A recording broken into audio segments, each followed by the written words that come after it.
I had to go on Starlink to get connected, and it seems to be connecting, but Starlink doesn't have a steady uplink. So yeah, so the video is going to be jittery here. But either that or I can't broadcast. So I don't know what happened. It was fine, and then it just suddenly started giving me issues here. So welcome, my friends, and yeah, sorry for the delay here. I'm just trying to get back in here, and yeah, the connection is very shaky. So at least as far as the video is concerned. So I think the audio will probably be fine, and we'll just go with that. And like I said, I'm using Starlink here, not my usual DSL connection. So yeah, so so if Starlink audio is okay, the problem is the uplink speed of Starlink is inconsistent. It varies from up and down from 1.4 1.4 kilobits to 5 kilobits, but it's not constant. So it's very distracting because every time I say anything now I'm gonna have to look at that little meter in there to tell me if I'm actually broadcasting. So anyway, forget the video. So just ignore what I look like and just focus on the sound.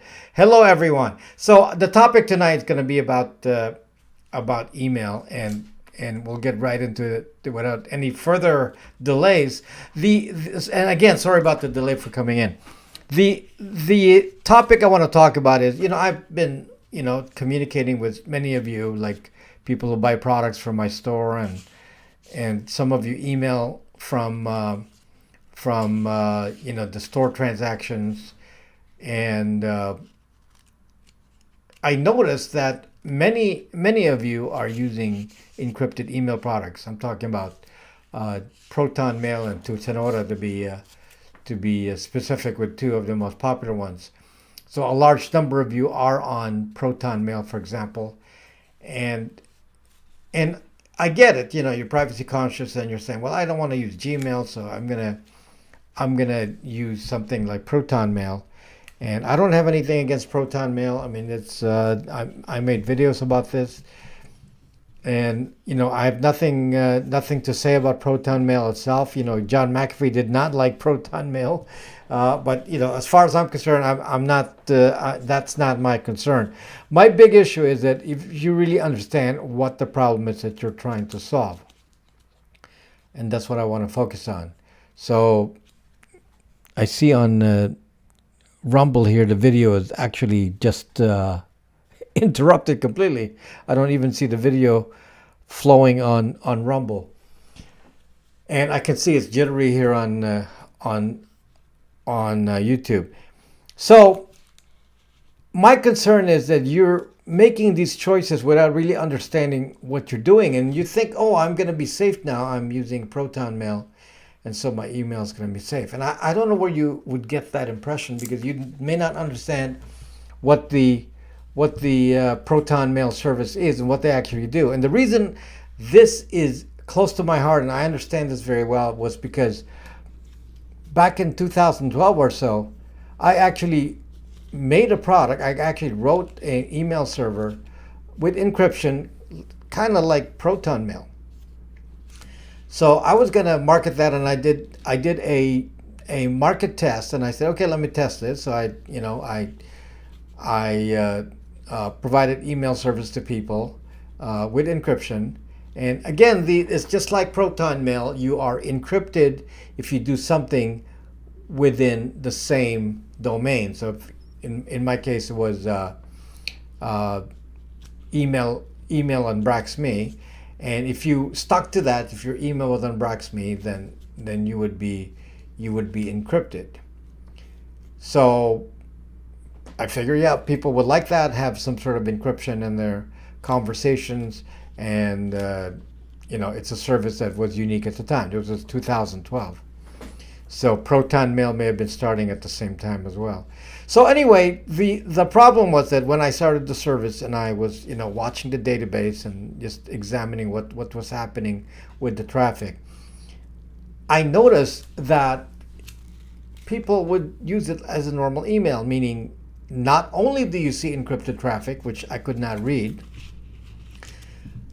the other problem was that I could see every other piece of mail, everything. So here you are, you have a person trying to be private, and yet, as with any email, and this is not unique to Protonmail here, it's true with any email provider.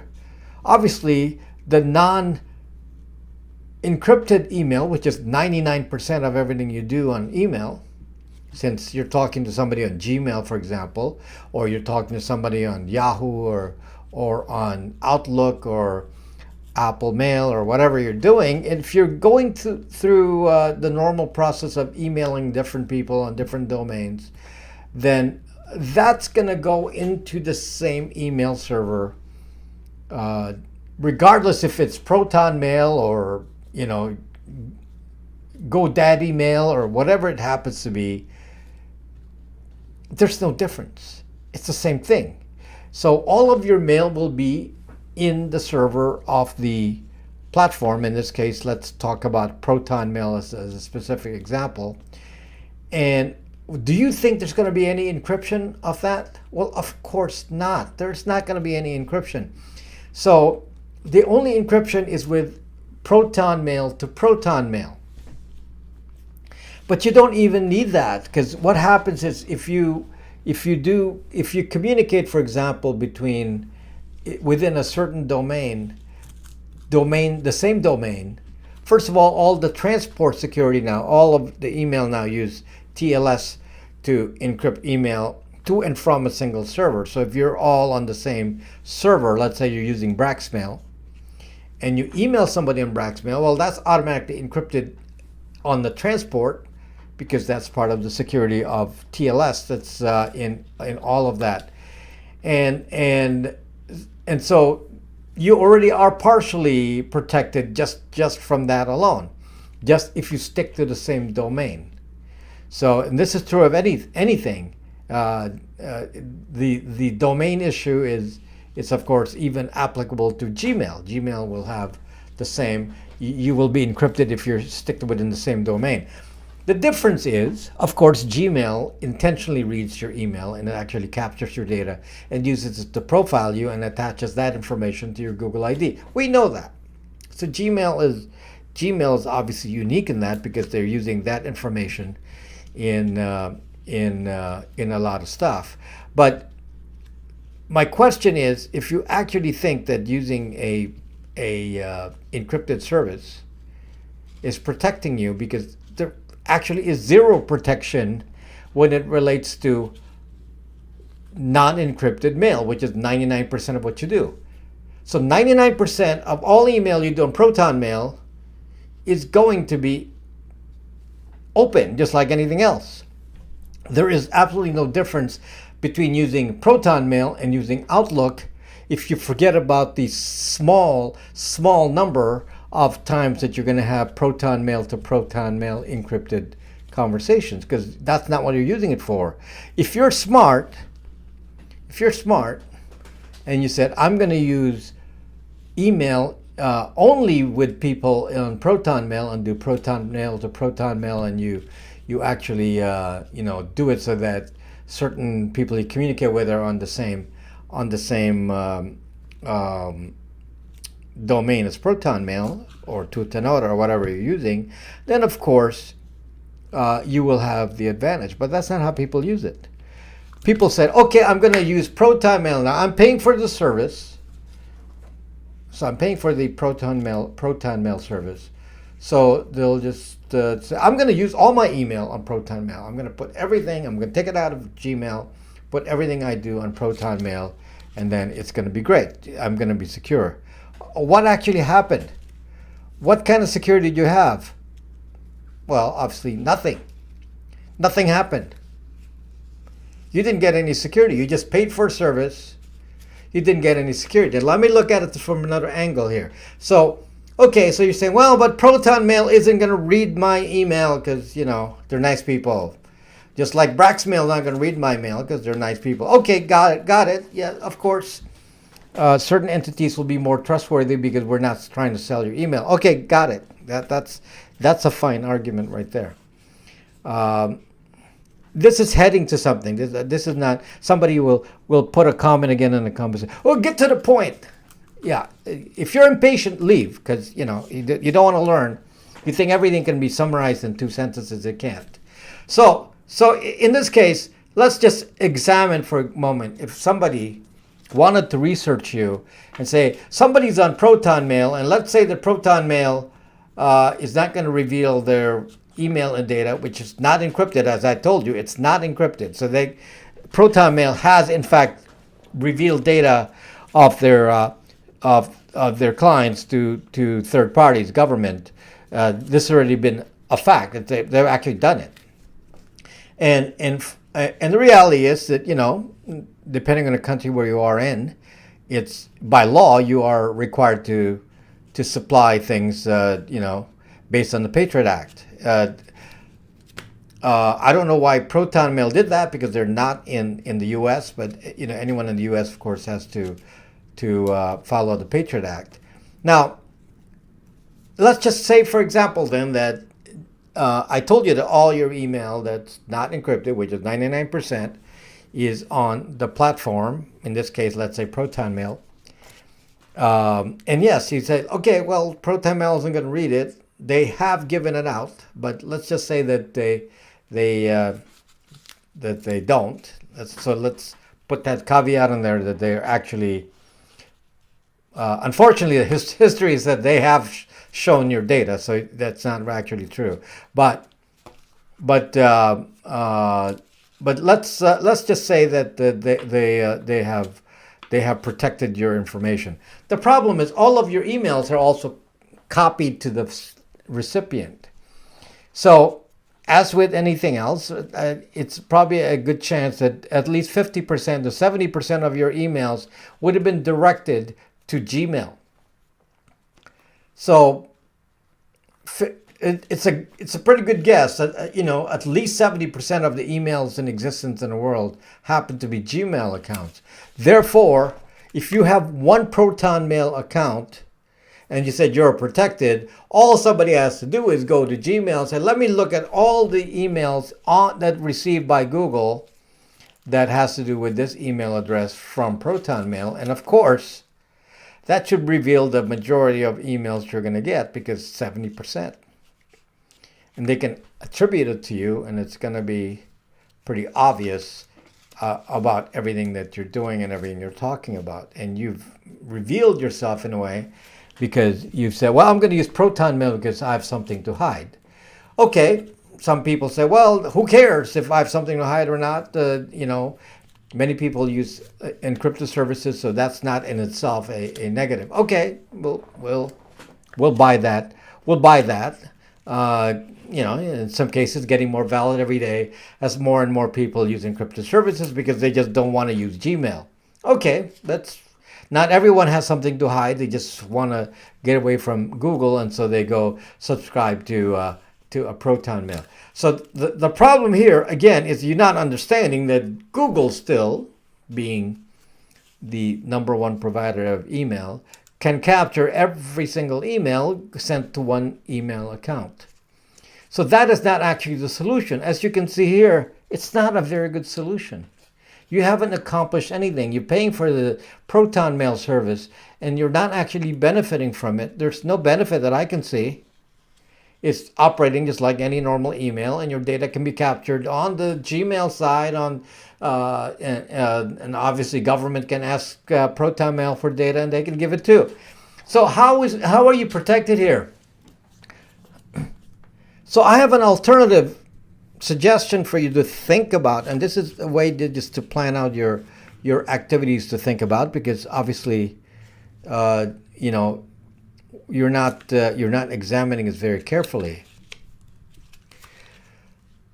The actual solution is not to worry about encryption, because encryption should not even be part of what you think about with email. Email as a general thing is not something that is passed on the internet encrypted anyway. It's completely open.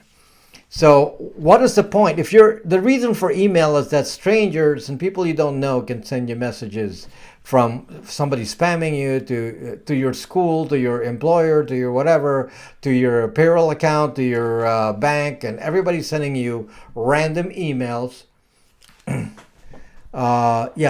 Forget about the video. Forget about the video. There's nothing I can do about the video here because I'm on Starlink. It's not important. So forget about the video, and we'll just move on. So the solution is actually this. If you want a little bit of privacy, the solution is not to do encrypted email unless you're only using it for intra-domain use, meaning Protonmail to Protonmail or Tutanota to Tutanota. For that limited use, it's fine. There's no problem with that. Although you might wonder why use that. If you got somebody to use Protonmail, then why use that? Why not use Session or Signal or something else? Why did you then decide to use the encrypted email? Because there's no real advantage to it. Okay, so you see the mystery here, that just it's just there's no benefit that I can see. This is why I hate to say, okay, you should go pay for encrypted email, and I don't actually see what you're paying for. What it's not bad. There's nothing wrong with using Protonmail. Absolutely nothing wrong. You can use Protonmail if you want. No issue. But what is the benefit? What are you expecting to be the benefit? So based on what you said, I said there is no benefit, because the actual benefit is if you have many email accounts. That's what you need. Partitioning email accounts. The reason is, if somebody says, I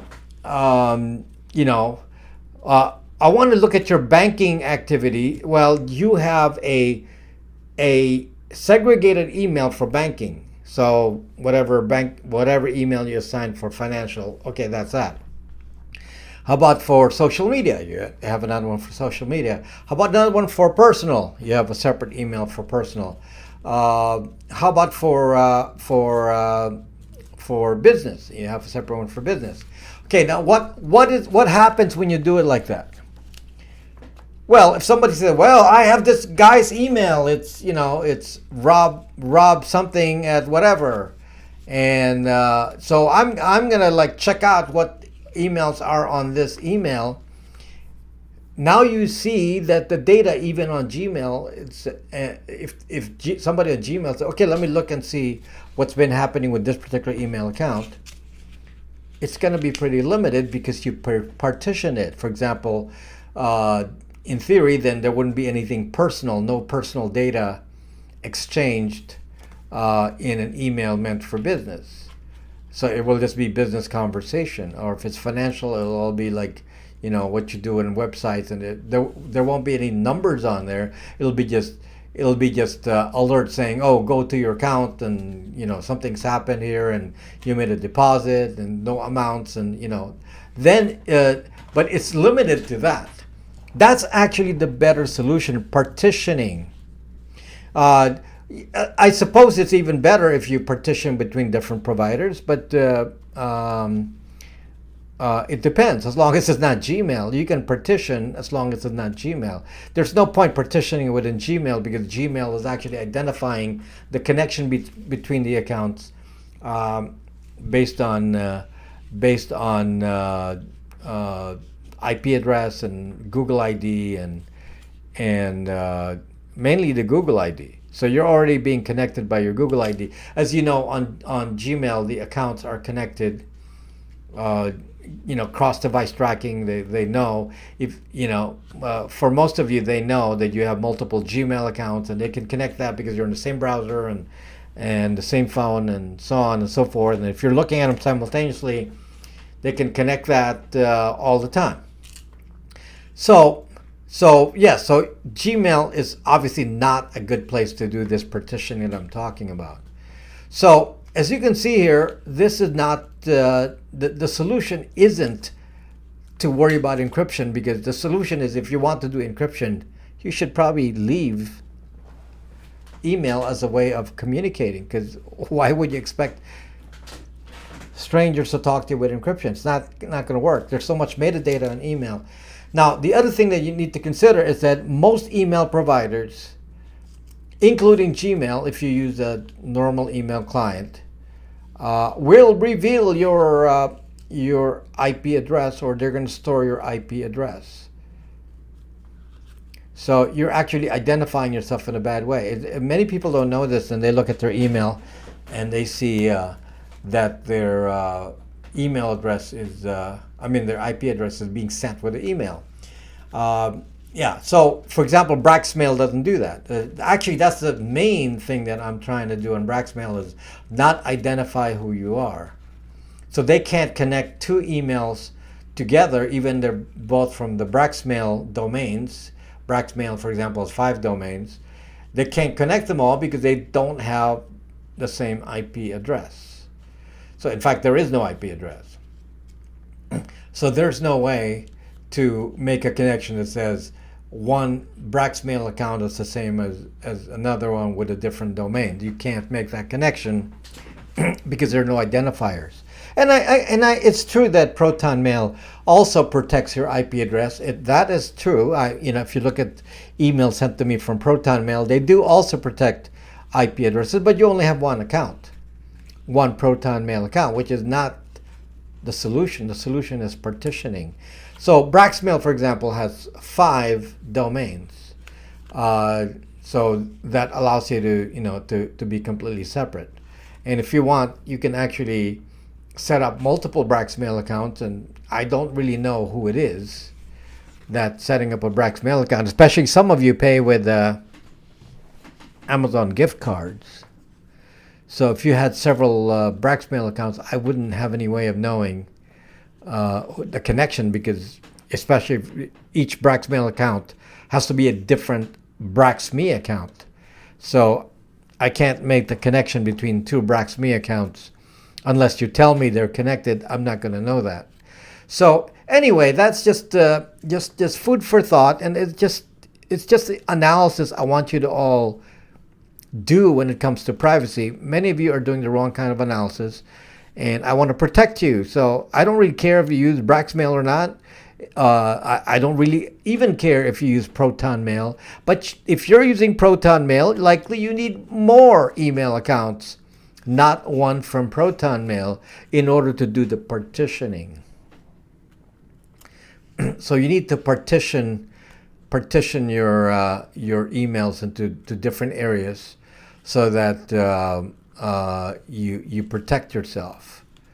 Protonmail has multiple domains.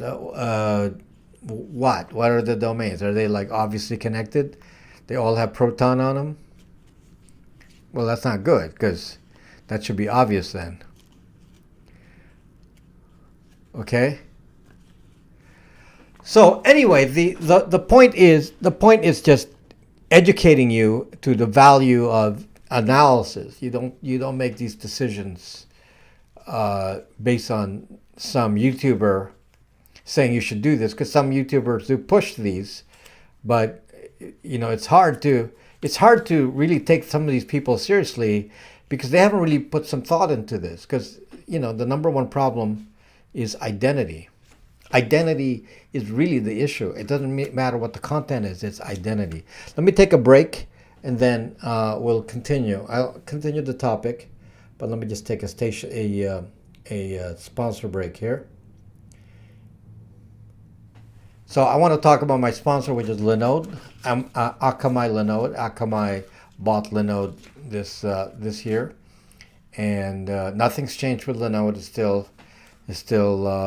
operating like normal with us, with me, with my subscriptions to Linode. I'm a Linode user myself, and I'm a very happy user. Nothing has changed. The support, the activity. It's amazing actually that nothing has changed.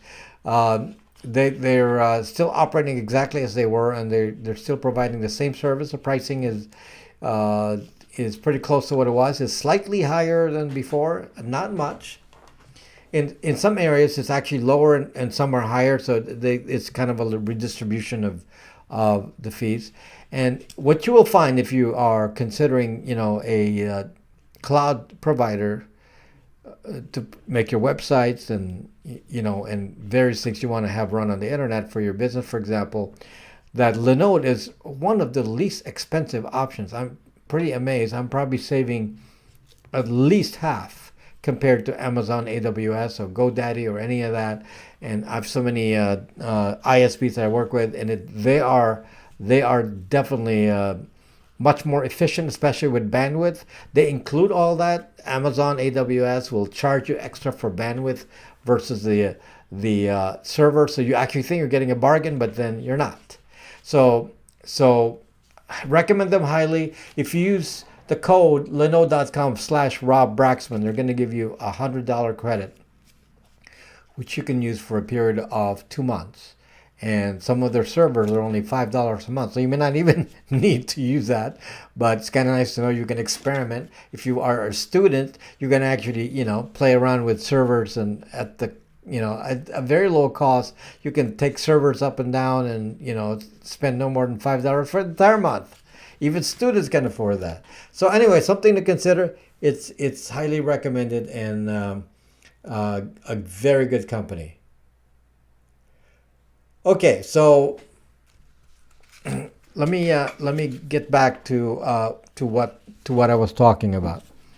So yeah, the thing is that if you understand how email works, you have to make the assumption that it's a postcard. Now, some people argue with me about certain things, and then you can see the weakness in their arguments, and and some of them are based on a little bit of incomplete information.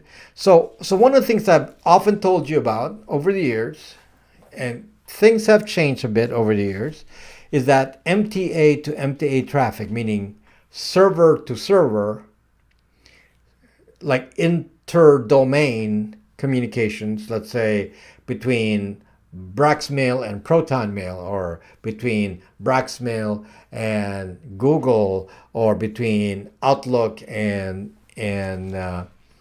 Yahoo, and so on. This is called MTA to MTA communication, inter-domain. Now, the thing about this inter-domain communication is that the standard for this currently, and this has changed. In the past, it was completely open, completely text-based. Since the 80s when email started, and then it went text-based, and then lately in the last, I don't know, probably I'm going to say the last 10 years or less, there's been a push to applying encryption through the MTA to MTA communications. And the encryption is in the form of start TLS. Now, what is start TLS? It means that anytime an MTA talks to the other MTA, they say, can we talk encrypted? If so, let's initiate this by sending a start TLS command, and it will then turn the conversation to TLS if both parties agree. Okay? So now, the problem with this, and it's just hard to explain to people, that a three-letter agency could, in fact, disable just by stopping the flow of start TLS. Start TLS is text. It's a text command. You can actually withhold the command start TLS captured in traffic, and the server is not going to get the start TLS command. What happens if it doesn't see a start TLS command? It doesn't negotiate encryption. So it's a way to, it's one of the ways that a government, for example, can enforce and say, okay, we're not going to allow encryption. We're just going to, force you to talk in normal plain text mode like all normal emails. So Start TLS is not perfect.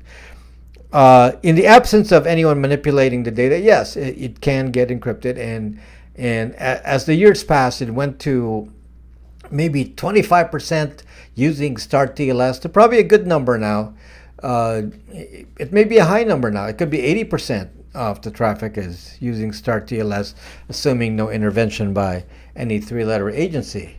So if that's the case, then more and more of the traffic is getting encrypted. Now, this is not something the government likes because they want to intercept email. Depending on the country, they may want to intercept email even more. So email is not the best way to secure data. Another way to do it is you put a server in between and capture the email, and then not allow Start TLS to occur, and then forward it to the final server. So there's some things you can do to fake this and to capture traffic, and it's not impossible for a government to be doing this, especially in countries where this is not safe. Now, having said that, the large email providers, let's say Gmail and Outlook, the large ones, what they can do and have done is to say, we're not going to use Start TLS. We're going to use a different standard because we negotiated that between the two of us, Outlook and Google, we're going to use SMTPS. Okay, so there's another standard. You can choose, but you got to negotiate it in advance because otherwise it's not going to connect. So with the big ones, you can negotiate and say, okay, we're going to use SMTPS. And some have done that. So the end result is that more and more emails are getting encrypted in transit. So some of the fears that I had about all email being intercepted in the middle is getting less and less of a concern. I agree with that. Some of my videos are 4 years old on this, and over the years, I run my own email service. I use Start TLS myself, and the number of servers that are not using Start TLS is probably going down. Okay, so because of this, then the transport interception of traffic in transport, over the open internet is probably fading away, and I'm sure the government doesn't like that, and they may be doing something else, like I said, spoofing servers and capturing the email in a certain way. But they have a easy way that doesn't even require that. They can just go to Google directly and just ask for the email, because they do give it to them. So they don't even need this. So in theory, since 70% of the email ends up, one of the parties you're talking to will end up being on Gmail, all they have to do is really go to Gmail. This is why I'm changing the approach. AOL is now owned by Verizon, in case you didn't know that. So I'm changing the approach. It's like, okay, so that the threat from the transport is lessening.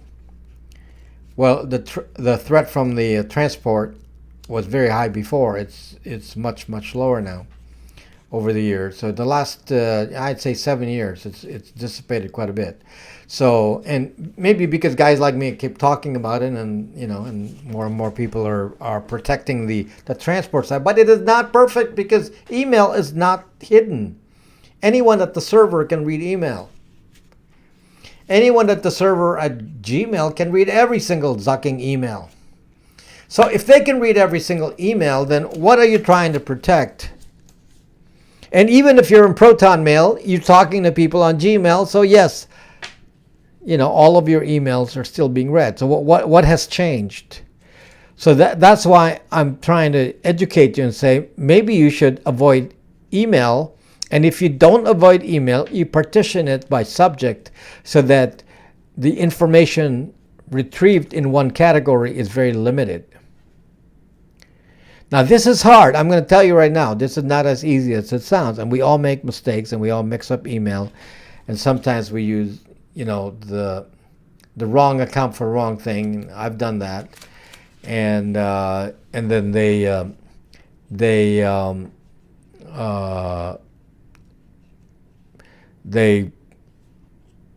can capture the information even a little bit. For example, if you are using an account that's not personal and you happen to communicate with, you gave that same email to your financial advisor and they start sending out, pieces of information that may identify you that you didn't expect to be in that email category. And yes, we all make mistakes. So in that case, just delete the email. And if it's not Google, when you delete the email, it will get deleted because nobody benefits from collecting email in extra space that you don't need. You don't need that. So Gmail benefits from collecting your email forever. So Gmail will likely not want you to ever delete. And if you delete, they'll just save it anyway. So Gmail is a little different animal here because they benefit. They benefit by having the email completely. Now on a different provider, somebody that doesn't use your data, let's just pick Apple Mail for example. So Apple Mail, they claim that they don't collect that data unless they're instructed by the government to collect it for them, which they will. But assuming for a normal person, they're not going to collect that data. Then you don't have to worry when you delete information, your email gets deleted. So delete it. So make a habit of deleting old email. If you need a copy of the email for yourself. If you're using a client like Thunderbird, you can actually drag a folder into a local folder so it's on your computer, and then you can back it up, and then keep it in your backup, but don't leave it at the server of the email provider. So be aware of that. I mean, don't collect your email at the email provider. It doesn't matter if it's Protonmail or Braxmail or any other mail or Gmail. It doesn't benefit on Gmail because Gmail will probably still keep it even if you delete it.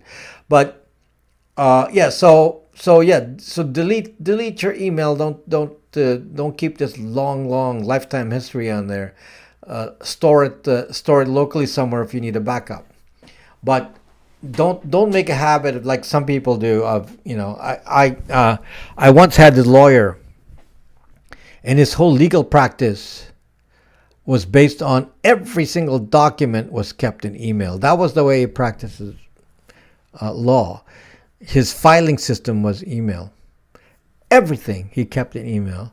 So if he was communicating with you, he would send you papers, and then he would file a copy of it in his email. Well, you can see the problem with that is that somebody can read every single fucking thing. It's probably on Gmail that has ever happened in his practice, and all the private information with lawsuits and all the discovery and all that is in the email. Anybody who's a lawyer understands that a lot of discovery evidence is actually being passed as emails because they're too big. Some of them, I was in a big lawsuit as the plaintiff. I was the plaintiff, and in the evidence collection, we're dealing with things like source code, and we're talking about stack of papers. One of them was 5 feet high. One of the stacks was 5 feet high. I think it was source code. Okay, so 5 feet high. Just think about that. So obviously nobody's going to want to print anything that's 5 feet high. They're not going to even want to print it. They're just going to keep it as evidence. And then they they put it in a PDF file and they email it, and somebody like Google then can access all that. So you got to be like really be aware of that and not use email as your storage system, because there's nothing that protects that. Nothing. And I told you, if you're on Protonmail, there's absolutely nothing that protects it on Protonmail unless it's Protonmail to Protonmail. Nothing. So you've gotten no advantage. You're paying for the service, but you've gotten no advantage from what you think you're getting, because you think you're doing it, to protect your privacy, but in reality, you did nothing. And that's all I'm trying to explain here is, hopefully you make a decision for spending money for privacy that has a purpose.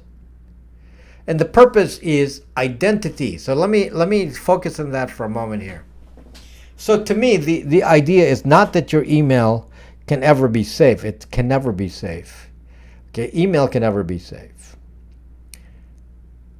So what is the angle? Well, the angle is not only do you partition your email, don't put any sucking signatures on the bottom that if it's not business related, don't put any identity on the bottom with your name, your phone number, and everything else, address. Don't do that. Why would you want to do that? Of course, if you're a real estate agent, no problem, because you're trying to get sales, so you distribute. If it's business related, okay, I get it. That makes sense, because you want that. So yeah, you're trying to promote yourself, so your email gets passed around. That's fine with your information on it, but don't put one with your home address and your home phone number and all the private information on your personal email, because you want everyone to know who you are. Why? That's not very smart, and something that's never going to be encrypted, and especially if you don't partition it, is mixed in with everything else you do. Somebody can derive the identity. This is what I was trying to talk to you about when I was saying that I was running a service kind of like Protonmail 10 years ago, 12 years ago, 13 years ago now. And what's it? 11 years ago, sorry. So 11 years ago, when I started making that product that, I programmed kind of like Protonmail, and when I started seeing the non-encrypted content, I said, this is zucked up. This really is zucked up. I said, I'm not going to provide a service like this, because I'm going to be lying to you. I'm going to be lying to you. Just like these encrypted services are lying to you. They're lying to you with saying that they're protecting you, but you're not protected. They offer a very, very limited protection. It's extremely limited. Again, between intra-domain, only within Protonmail to Protonmail. That is the only thing that is ever going to get protected. It is such a limited protection that you ought to wonder why you even bothered. And that's what I'm trying to, teach you by using the same logic, that what you really need to worry about is there any identity in the email? Now, obviously, if you're talking to the government, to your employer, your identity has to be obvious. There's no way around that. If you're a lawyer, your email will be your real name and attached to your license, and same if you're any kind of professional, you're an accountant, so on. Okay, I get that, but there's no reason to mix that with something else. There's no reason to mix it with social media. There's no reason to mix it with what you buy at Amazon. Why would you mix Amazon purchases? By the way, you don't have to use your real name with Amazon. Okay, I don't know if you knew that. I mean, you don't have to. I actually don't. I have for my Amazon account, I use my business name. It's not a business account. It's just a normal account. I use my business name, business address with a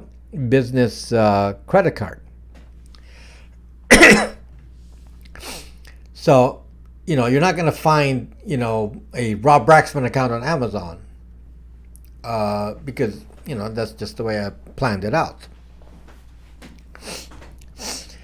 So, it's just a matter of planning. You set up a company with a different name, an LLC, something. You can. It could still be you, but at least it has a different name, and you partition your life. And then what happens is all the emails then do not have Rob Braxman on it.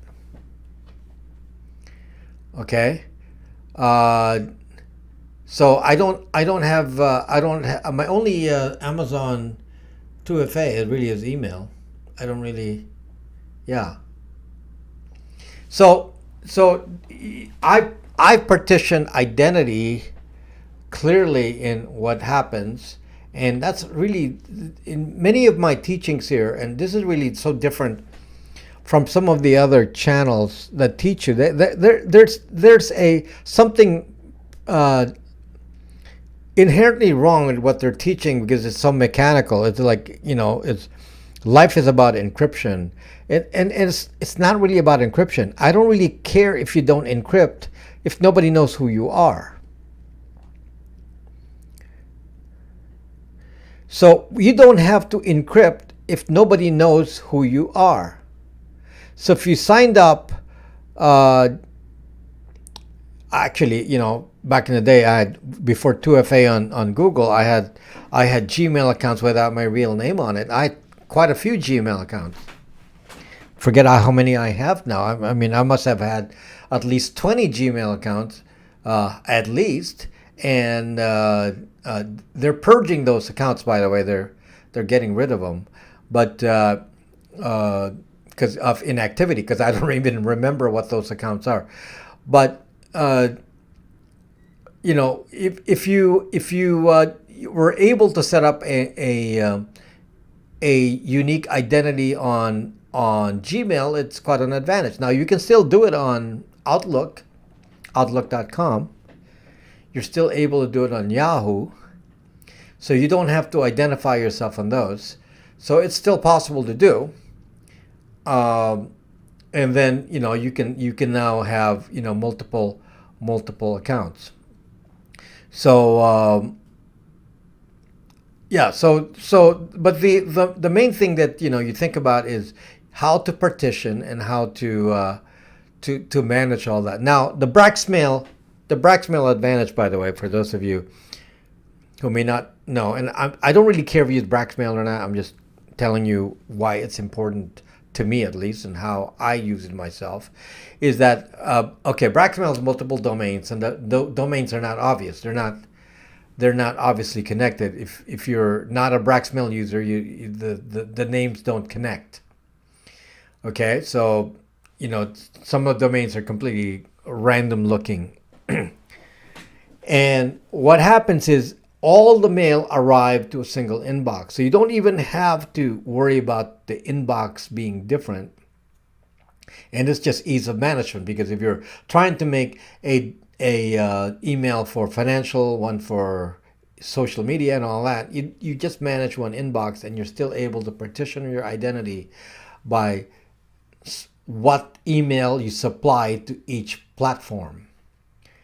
Okay, so domain 1 could be for Amazon. Domain 2 could be for X. Domain 3 could be for banking. You know what I'm talking about.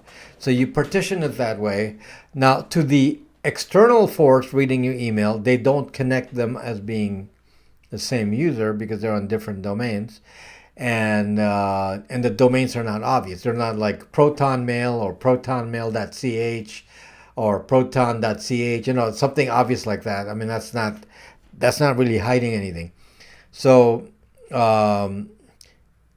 is the ownership of an email domain determinable? Yeah, of course the domain is determinable as being whoever the provider is. So in my case, the domain will be owned by me. In the case of Braxmail, I will own the domain, which doesn't really help anyone. What does that tell you? So in any case, the point I'm trying to make is you partition your identity, and they collect more information. Like, Angela here says, there's no reason to hide. Of course there's a reason to hide. Somebody's collecting that data. Somebody's profiling you. So let's say you're reading political mail and it's coming to one of your email accounts, which is very, very common. Some of you are politically active and you send it to the same Zucking account with your real name on it. Is that smart? That's probably one of the least smart things I can imagine, because then you get profiled and then you get manipulated. And some people say, well, what is this manipulation? It doesn't exist. I don't need to get into that. I'm in many videos talking about that.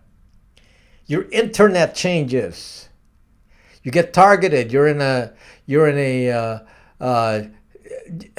need I remind you about the video where I showed you that Google had a database showing where everybody was who was anti-vax. They actually had a map, and they actually, I went to a small town in Texas, and they actually mapped specific people with specific addresses, with a little location, because the locations obviously are very precise, where they can point out everyone who was anti-vax. Well, is that comfortable?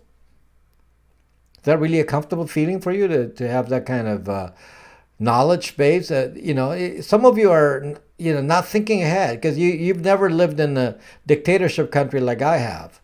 Okay? If I get mapped like that, that's my fear, is I get mapped like that and somebody's going to knock on the door and arrest me, put me in jail. And even in the USA, you sometimes feel like you don't really have any freedom here. Okay? So be smart and do not mix your email. Things with an identity should not be mixed with things that do not need an identity. So you have to make a choice. Do you have an email that has your real name? All of us do. I have one with my real name on it, on the email address, because it doesn't matter. I use it for government. So the government already knows who I am, so it doesn't matter. I'm not, if I'm communicating with the IRS or Social Security or something, then there's no need to be hiding identities like that, because they already know who you are. However, in the same email, should I be sending my name to political groups so they can send me the latest weekly report on whatever political movement there is? That doesn't make any sense.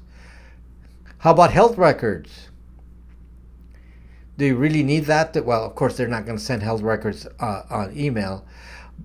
Some do, but as you know, HIPAA doesn't allow that. But yes, many doctors do anyway. So anyway, that's what I'm trying to tell you is it just needs some thinking here. If you're thinking about what to do with email, it's not useful to say I'm going to jump into encrypted email, because nothing is really encrypted for normal mail. Normal mail is not encrypted, so there is no difference between Protonmail and GoDaddy mail. What's the difference? Both can be read. Both can be retrieved by the Patriot Act. Both can be seen on Gmail. The encryption is 1% at the most. That may even be high.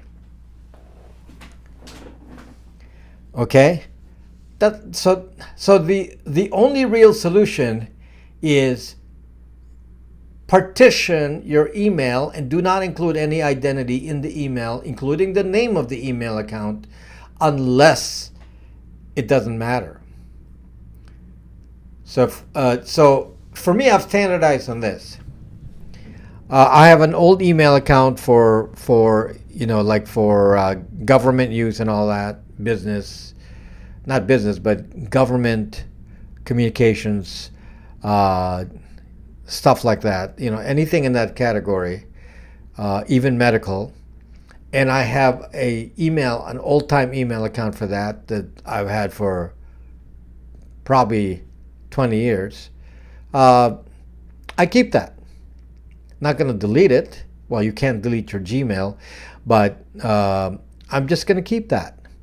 But it's going to be made for that specific purpose, where identities already known on it. But I'm not going to mix it with anything else. I'm not going to use it for social media. Not going to use it for banking. I'm not going to use it. Well, you could use it for banking in theory, but it's better to even separate out anything to do with financial into a different email account. Okay, so that's the kind of critical thinking that I want you guys to think about. Now, again, this is one thing I mentioned earlier before. If you're not thinking about this, some of you send me emails to the business, because when you buy a product, the system sends out an email to you, with the tracking number when you buy a product. And many of you reply back. I don't really like to do email, I've said that many, many times again, because obviously it ruins our privacy. It's better that you talk to me and brax me. And then I can also see what you purchased and all that, because that's not going to be obvious in email because I don't know who you are. But I can't stop, for customer service, I respond to email, even though it's not the safest thing. But you don't realize that your IP address is shown on the email because you're not using a service that protects the IP address like a Braxmail. So that is the biggest defect. Okay, you're using any normal, email product, and your IP address is showing on the email. I did a session on Periscope. You can watch the old video. With an old email email hackathon video. It's very old now. And I just had people email me live. This was a live show. And I was showing them that I could do things like, if I know your email address and I know your IP address, I can find your IP address, and therefore I can find you using reverse lookup databases. I can also send you a beacon. It's called a beacon attack, and I demonstrated that in that video, in that hackathon live session, where I would send out a email to somebody, and it would actually trigger the server to get the IP address. Even if you did not give me the IP address, I can find it.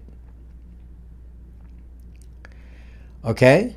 And it's using something called a beacon attack.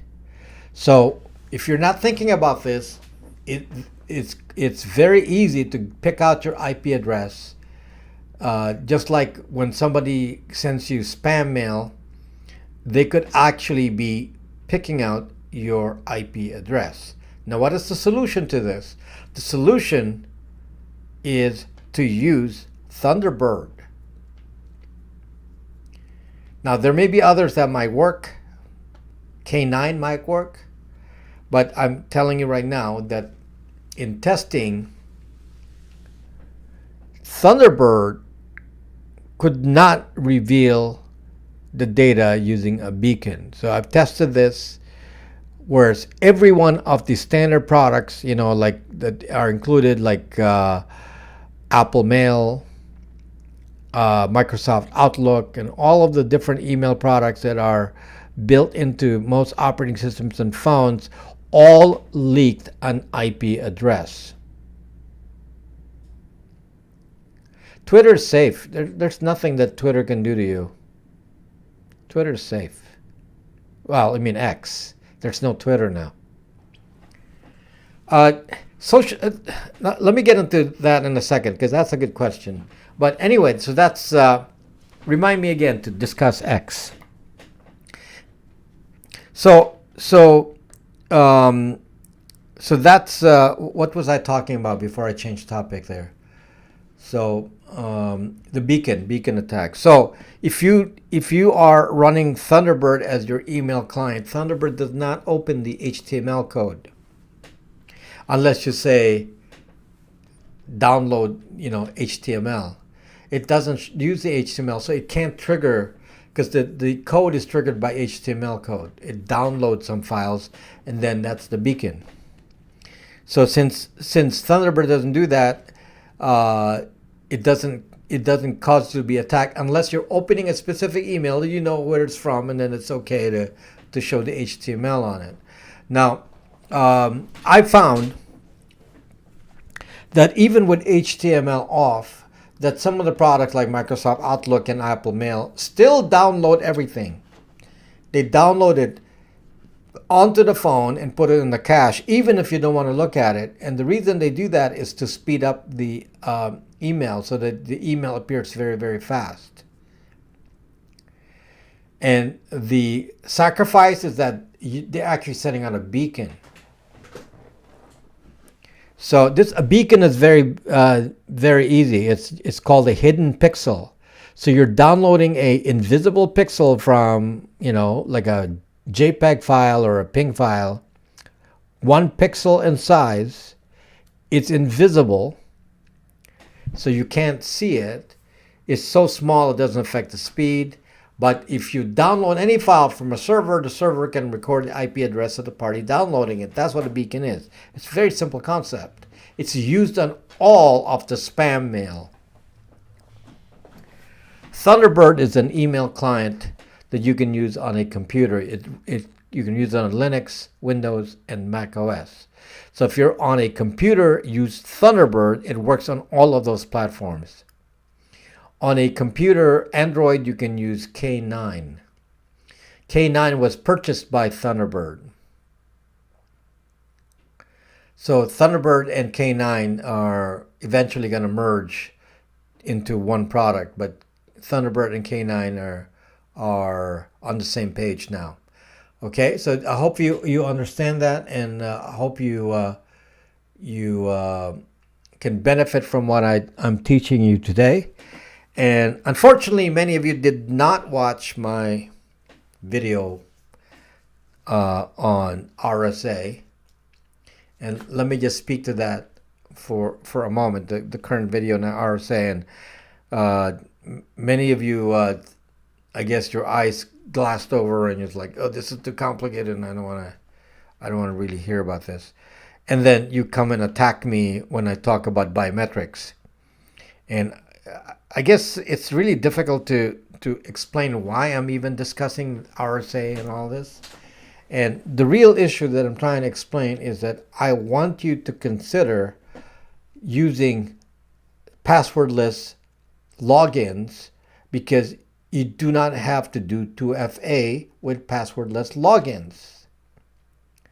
So now we eliminate the use of the phone number, and that is the biggest safety concern that I have from a privacy point of view. And now we have an answer. And the answer is to use the biometrics on the device, and then we skip 2FA. And some of you are concerned, why don't want my biometrics? I don't want my biometrics going to Google and all this kind of argument. And I'm trying to explain to you that I'm the Zucking expert here. So I'm trying to give you the information, showing you why it is not sending biometrics to Google. It's sending RSA certificates. That is why I was explaining RSA to you.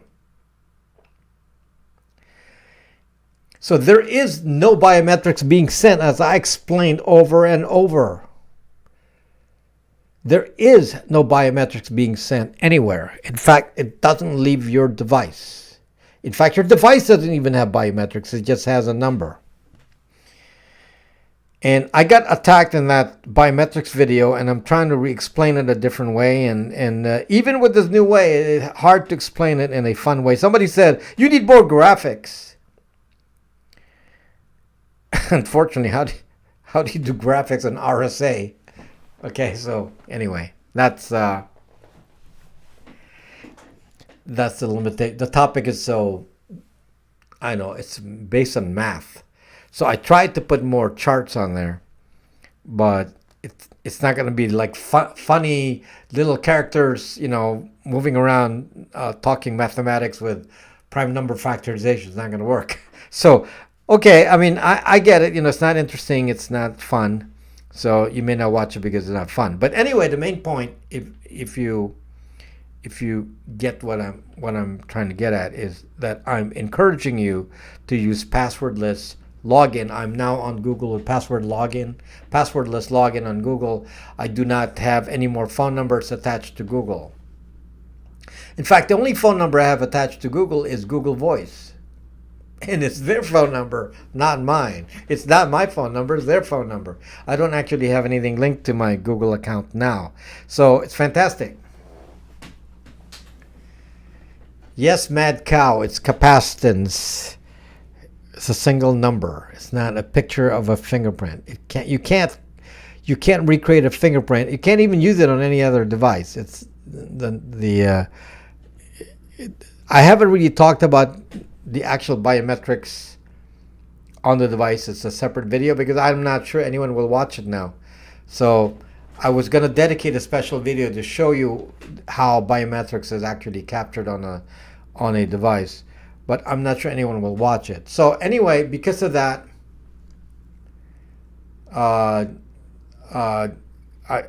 hesitating on how much further to go here, because the last video is doing extremely badly. I mean, nobody's watching it. Okay? Nobody's watching it. Because many of you are, repeating some of the old arguments about biometrics, which is, it's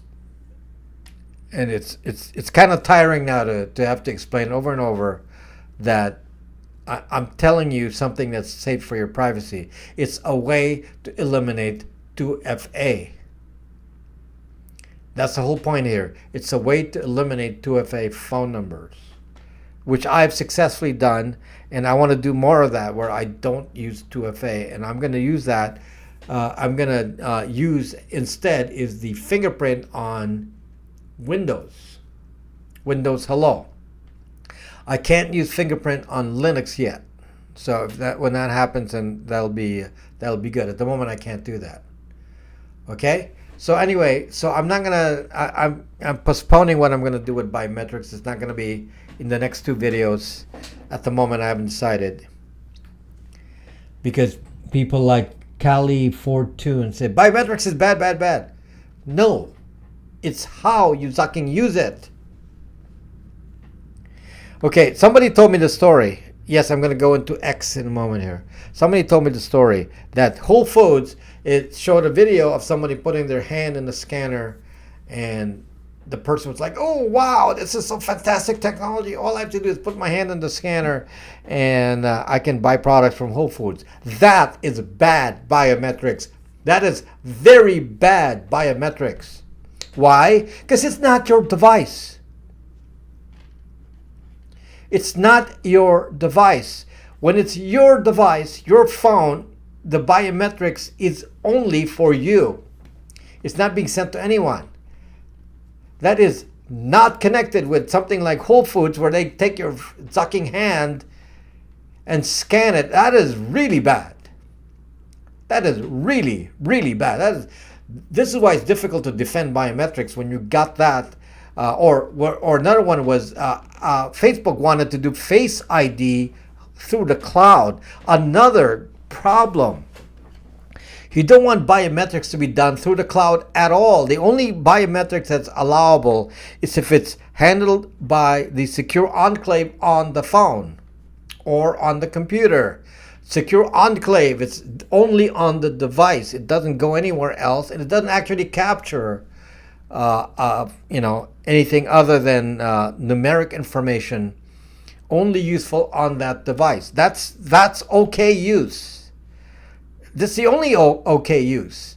And if it's your device, not if it's somebody else's device, it's not fine. So if I'm going to use biometrics using on Whole Foods and it's not my own device, zuck that. And I didn't watch the video. Did they use their own device or was it your phone? So I'm not sure exactly.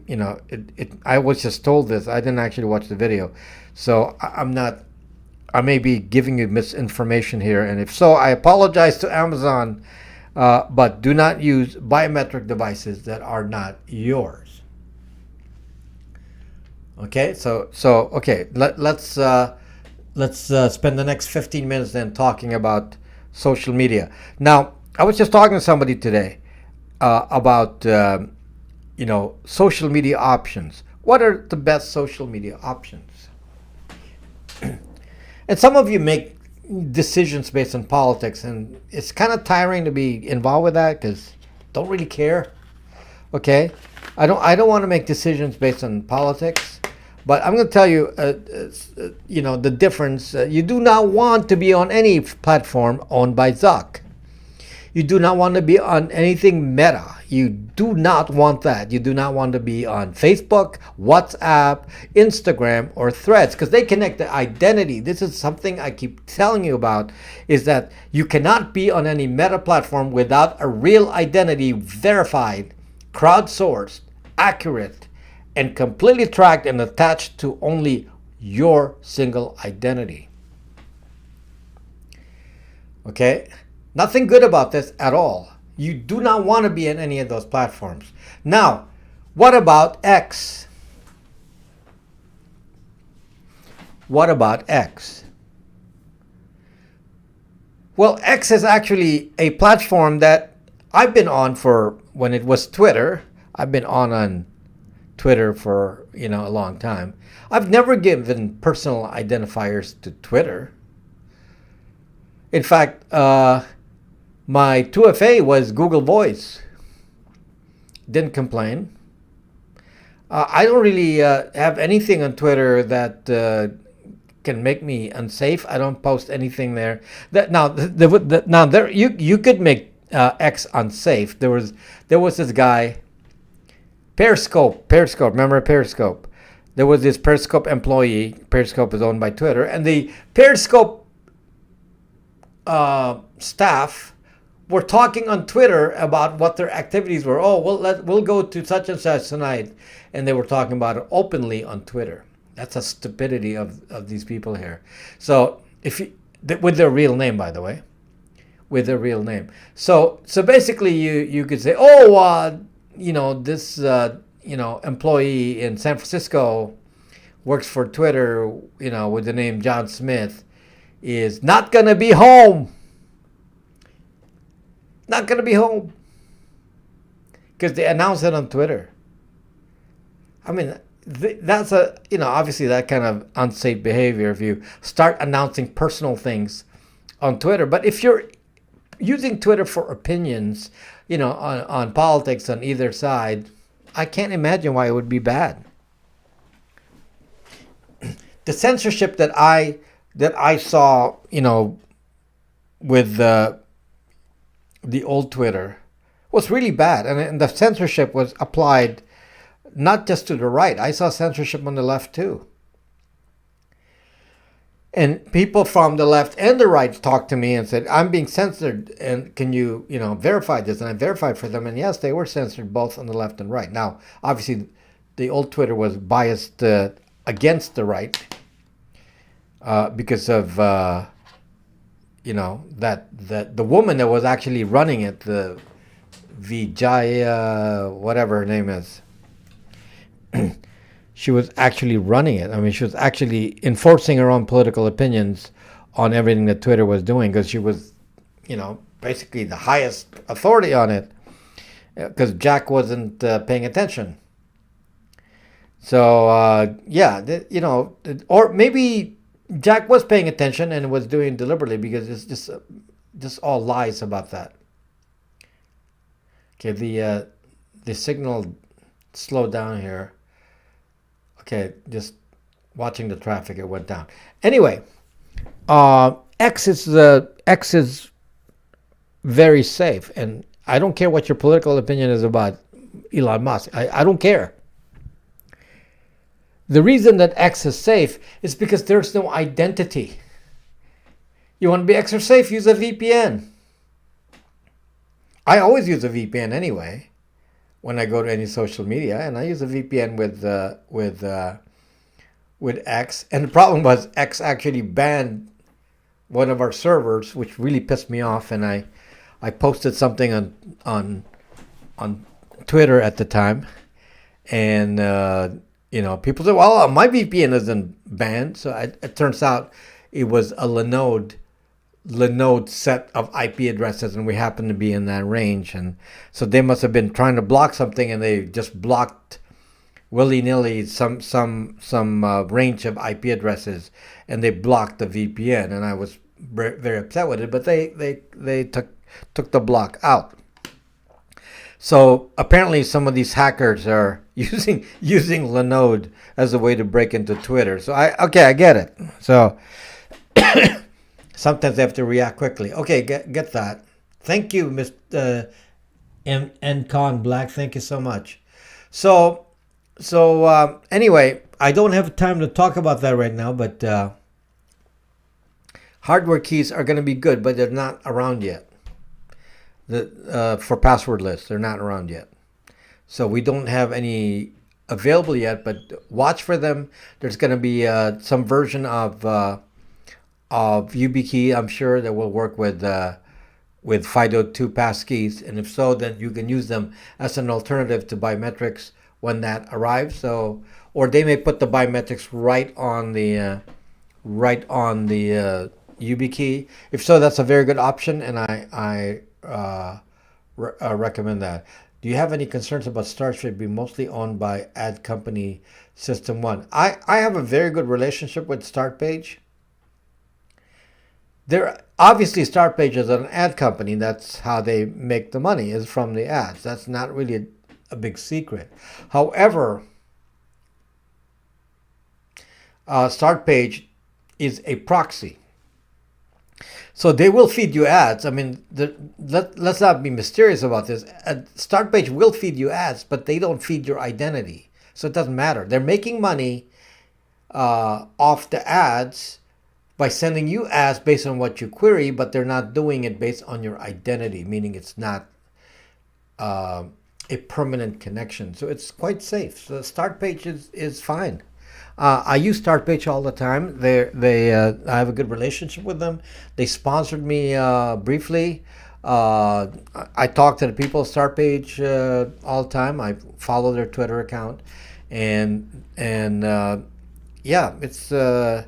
I heard of StartPage originally when they were promoted by Snowden. I don't know if I'd use StartMail. Obviously I won't, because I have a competing product. But StartPage itself is fine. Why is StartPage better than, let's say, Brave? Well, StartPage is based on Google search. So the search results are usually better because Google obviously has more data, but it's not identified. So they're not, Google tracks what you search based on Google ID. If you're using StartPage, there is no Google ID, so it's okay. And they're on the up and up with Google. They pay Google, so obviously Google is accepting the fact that they're doing this, and they make good money from the ads that they serve you. Some of you are complaining, "Oh my gosh, a StartPage is feeding me ads, and so they're tracking me." No, they're feeding you ads based on what Google's categories are. And they're feeding you ads based on that, and that's how they make money from ads, but without the identity, which is a fair way of doing ads. If you're going to do ads, that's the way it should be, like the old days, where it's not. No, StartPage cannot build a profile. No, StartPage does not know who you are. It cannot build a profile. There's no Google ID. So how do you get profile without a Google ID? I mean, I'm even on the VPN when I use StartPage. There's no identity attached with StartPage. That's what their thing is. There's no identity. Okay, so yeah, not StartPage. Unfortunately, is not a default browser. I mean, a default search engine on many browsers. It's kind of a pain to set it up. But once you set it up, it's fine. It's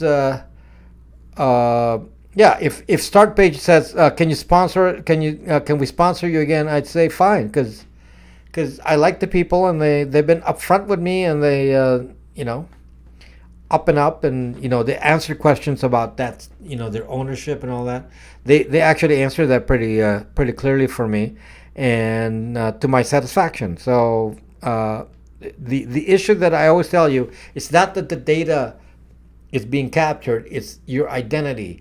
Since they have eliminated the identity portion of what they do, then it's actually uh, the best of both worlds. They can give you good Google search results without Google knowing who you are, because they front Google. Google doesn't see you, they see start page. Do you use a custom DNS?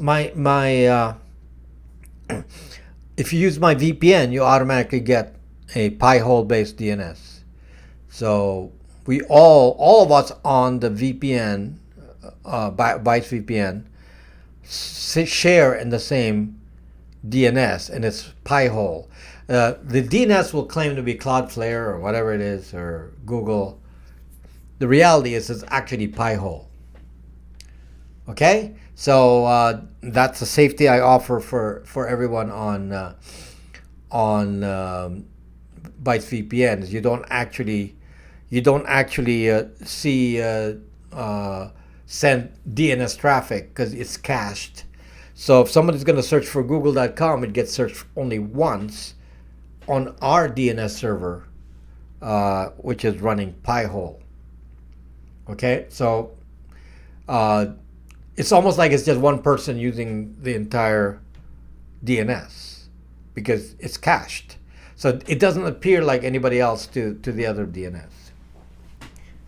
Okay, so yeah, so Pi-hole also blocks ad domains, and so that has the added benefit of ad blocking, but that's really secondary. The primary benefit is that it doesn't send out your DNS activity to anyone, including Cloudflare, since it's cached.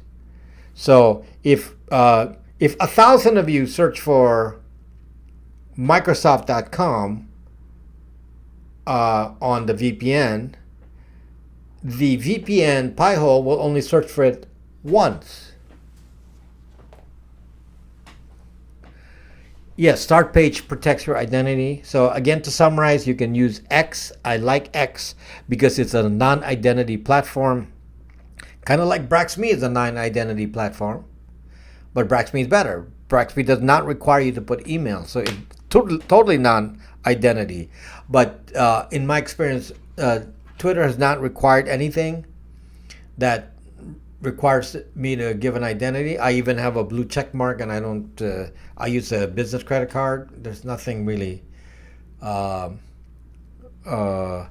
they know about me. So yeah, so I'm comfortable with X. Now, do not use DMs in X. I mean, seriously, it's not encrypted, obviously. So do not use DMs. Talking Braxme. I don't know about LibreWolf. I mean, you can use anything you want as long as it's not Opera. Don't use Opera. Use whatever else you want. Most of these are all based on Chromium anyway. So if I were you, I'd just use Chromium. So don't pick a new browser. Use many browsers. It's the wrong strategy to use one browser, because that's not the solution I'm telling you. It's to use multiple browsers. Isolate Google on Chrome. Don't waste a browser. Use Chrome for Google. Don't waste a browser. If you're going to log into Google, do it on Chrome and then use the other ones for something else. Okay? Would you consider making an alternative pay service to PayPal? I'm not Elon Musk. I don't have facility to create alternate pay service. So